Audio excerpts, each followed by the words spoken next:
L'ospedale unico del Veneto orientale non si farà. A mettere la parola fine su un progetto discusso e bocciato dai territori è la giunta regionale che ha adottato il provvedimento nel primo incontro post Ferragosto. Stop al nuovo complesso sanitario, via libera al potenziamento dei due esistenti a San Donà di Piave e Portogruaro.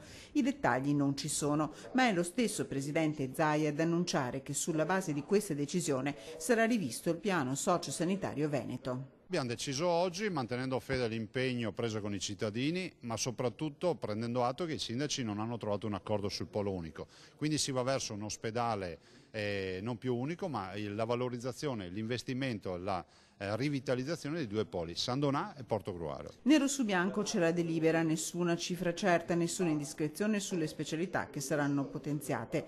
Sicuramente la decisione della Giunta salva in entrambi gli ospedali i punti nascita con un primario anche a Portogruaro e la mission di diventare attrattivi. Con delle specializzazioni dove ci sono le professionalità per avviare investimenti per alte specializzazioni e poi comunque con due presidi ospedalieri che abbiano modo di dar servizi al territorio. Un esempio per tutti il punto nascita con un primario a Portogruaro e il punto nascita con un primario a San Donà. Sospiro di sollievo dal Veneto orientale, nessuna speranza invece per la cardiochirurgia dell'ospedale di Mirano. Pochi i casi trattati ogni anno, numerosa l'offerta in diversi ospedali della regione.